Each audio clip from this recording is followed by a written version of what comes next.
bibigay sa inyo ngayong mensahe sa umaga ito. Kanina po, when I went down from the car, I saw Brother Kenneth and I said, yes, I'll be free. Pastor Kenneth is here. Pagbaba ko, sabi ko, Pastor Ken, ikaw pala nandito. Alam niya pala na ako hindi, Ate Joy, ikaw magsasalita. Sabi ko, ikaw ang kakanta. Little did I know na si Chris Van hindi darating. Kaya nagkapalit kami ngayon ng role.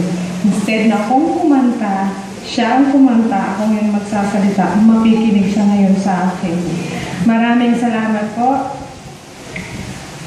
When I had almost 10 years on radio, I should handle a program for 4 hours but speak staggeredly, bang paunti-unti. Now I am back to the teaching profession. I could speak for 3 hours. I follow my boss. Right, boss? He's seated there. We have the same color. I don't understand why. But you see, I guess we have the same wavelength, boss, right? Okay. Now, I was browsing over the internet on several materials on what to give to you this morning and to share with you. So what kind of inspiration will I be having and make it as short as well. I chanced upon a very beautiful story. I have several stories to give you today. First, there was a couple na nagkaroon ng Valentine's Day. They are having a date. They were driving in Louisiana in the park, a forest, a theme park. It's like a forest theme park. And while they were driving, they saw a shimmering linen. May makintab na kumot hanging on a tree. They followed the path that particular shimmering linen is going. And they found out on top of the tree is a limb, isang paa. Nakita nila. Tapos, ay, dalawa na. Parang taong to. When they looked up a little higher, they saw a teenager whose neck was wrapped in that linen, hanging himself on the tree. And in the trunk of the tree, they found a note. And the note was addressed to Mom and Dad. They opened the letter. And when they opened the letter, it says there, I have never become a complete person. I had never made a bond with family and friends. I am not worth living for a person. I'm a living time bomb. And it's just right for me to defuse now. P.S. Please just cremate me with the name John Doe.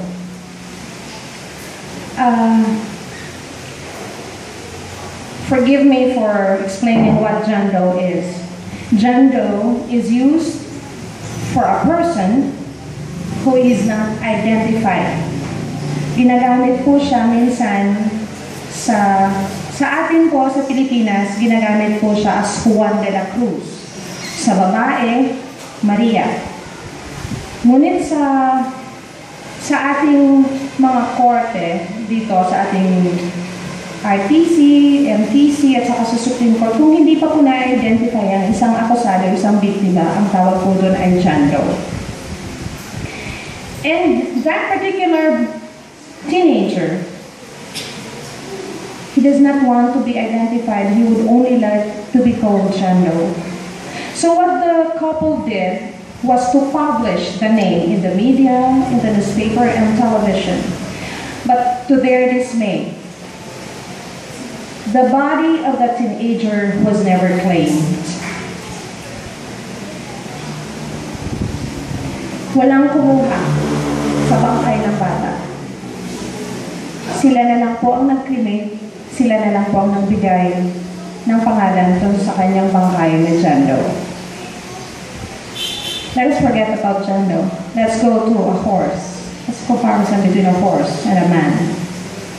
There's a horse who had fell into a pit. Ano nga po ako yagani ang pit? Balon? Hukay, okay. The pit was so deep that that horse can't get up. So when the owner of the horse was trying to look for the horse, they found him there. Sabi ng may-ari, wala na tayong magagawa. Ilibing na lang natin yung kabayo. I think you have already heard the story. Ginawa nila, nagtawag siya ng mga tao, lagyan nyo na ng buhangin, ng lupa yung hukay para mailibing na yung kabayo. So naririnig ng kabayo, aba, buhay pa ako, lilibing na ako. So, little by little, hindi naman po hindi po ba yung paglalagay ng buhangin doon. Ginawa ng kabayo, every time maghulog yung buhangin, akit sa taas. Hanggang sa, to make the story short, napuno na yung hukay, nakita yung kabayo, buhay. Umakyat siya. This morning, Ate Leti a while ago read to us Job 2, verse 10. Alam po natin yung kasaysayan ni Job. Isa ito sa pinaka-perennial na ginagamit ng mga ehemplo. Every sermon, every time that patience is being brought or conveyed to people of God. It says here, and the Lord said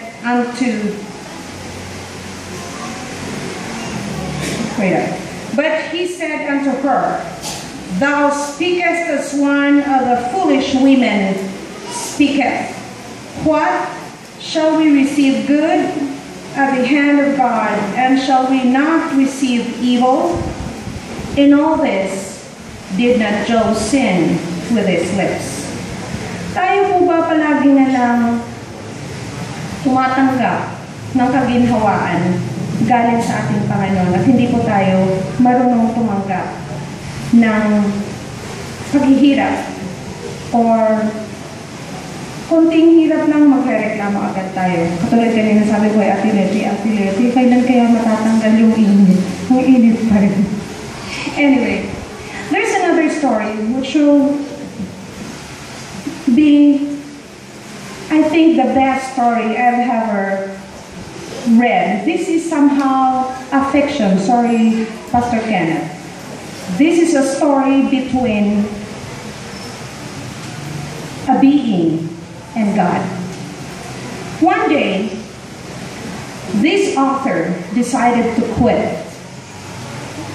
Maalala po natin kanina yung bata, he quitted because there was no one to take care of him. Sabi niya, I quit my job, my relationship, my spirituality, and I wanted to quit life, just like the teenager. What he did was, he went to the woods to have one last talk with God. He said, God, can you give me one good reason not to quit? God answered him, look around. Tumingin ka sa iyong paligid. Do you see the fern? Nakikita mo ba yung, ano po ang fern sa Tagalog? Pako. Ano pa? Pako. Sabi ni Kuya Abel. Pako yan sa atin, Kuya Abel, sa Bicol, diba? Pako din mo ba sa inyo? Pako. And the bamboo, Hawaiian. Can you see that? God replied, and the girl said, yes, I could. When I planted the fern and the bamboo seeds, I took very good care of them. I gave them light. I gave them water. The fern quickly grew from the earth. Ang bilis-bilis ng pako tumubo. Its brilliant green cover the floor. Makikita natin, ang bilis-bilis nilang lumaganap, ang bilis-bilis nilang dumami. Yet nothing came from the bamboo seed. Ilang taon ba? Sino po dito magsasaka? Nasaan po si Kuya Oyo? Ilang taon ba bago tumubo ang isang kawayan, Daddy Rudy? Wala kang alam. Okay, we will discover how many years. But God said, I did not quit on the bamboo. In the second year, so 1 year ang nakalipas, dumami na yung tako. The fern grew more vibrant and plentiful. And again, nothing came from the bamboo seed. But I did not quit on the bamboo. That's what God said. In the third year, there was still nothing from the bamboo seed. But I wouldn't quit, sabi ng Panginoon. In the fourth year, sabi ko ba haba? Tumubo. There was nothing from the bamboo seed, and I would not quit, God said. Then on the fifth, a tiny sprout emerged from the earth. 5 taon. Ilang taon ka ba nandigaw, Dennis, bago ka sinahod? 5 years para manligaw. Isang ano lang yun, no? Quick. 5 years para hintayin tumubo ang isang plant.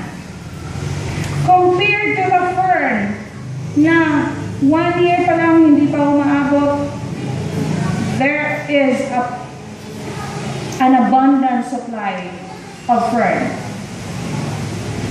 It's very small and insignificant, right? Yung fern ng pako, hindi natin minsan yung pinapansin eh. Damo yan eh. Ano nagagawa ng damo? But just 6 months later, 6 months on the 5th year, the bamboo rose to over 100 feet tall. Ang pako po, hanggang gaano lang po ba kalaki? 2 feet. Mga 1 foot, 2 feet. 1 foot or 3 feet. Yung mga ginagamit po ng mga fern natin sa kasal, eh minsan mga 2.5 feet. Mga ganun na nilalagay natin as decoration. The bamboo spent 5 years growing roots. Those roots made it strong and gave it what it needed to survive, sabi ng Panginoon. I would not give any of my creation a challenge it could not handle. Then, that being said, the author of this, or God said to that being, did you know, my child, that all this time you have been struggling, you have actually been growing roots. Balikan po natin yung binasa natin kanina sa Job. Mahirap po yung nangyari kay Job. Except for losing almost everything that he had. He lost his children. And he was almost losing his wife. And he almost lost his life. But he did not quit. According to him, tayo po ba ay tumatanggap lang ng kagandahan at kasiyahan galing sa Panginoon at hindi ang mga kahirapan? God told that human being talking to him, I would not quit on the bamboo. I will never quit on you. Remember a memory verse, very familiar memory verse, I will never leave you nor forsake you. Sabi ng Panginoon, don't compare yourself to others. Because if you compare bamboo from fern, ang pako ay di hamak na mas mababa. Ang isang kawayan ay Sobrang ilang feet ang layo sa height ng bamboo. God said, the bamboo had a different purpose than the fir, yet they both make the forest beautiful. Your time will come, God said. You will rise high. Nagtanong ng tao, how high should I rise? Sabi ng Panginoon, gaano ba kataas? Katayaw lang isang kawayan. Sabi naman ng tao, as high as I can? Sabi ng Panginoon, give me glory by rising as high as you can. And the being left the forest and brought back the story. Kilala niyo po ba si Theodore Roosevelt? He's a lame president, right? But the people of the world had known of him being lame after his term. Ang pinapakita lang po kasi, ito, taas niya. But he's lame. When he was in school, he could hardly learn English. So hard for him to learn English. But when he became the president, he was invited as the commencement speaker. Everyone in the audience was excited to see the president being rolled on his wheelchair. Excited sila. Wow, siguro ang sarap-sarap makinig sa taong maraming sasabihin. And the most powerful man there is because he's the President of the United States. Now, when he was wheeled in, he looked at the audience for a long time, maybe 10 or whatever. He said, never give up. And he stopped. The audience was silent. He was silent also for a few minutes. And he said again, never give up. And he was rolled out. Kung sino po ang nag-reveal sa kanya. He never said anything. He only said those two words. That's what the message this morning would like to give us. Never, never give up. Don't tell the Lord how big the problem is, but tell the problem, your God is bigger than He does. I will leave you this again. He replied, you are talking like a foolish woman. Shall we accept good from God and not trouble? In all this, Job did not sin in what he said. Happy Sabbath and God bless everyone.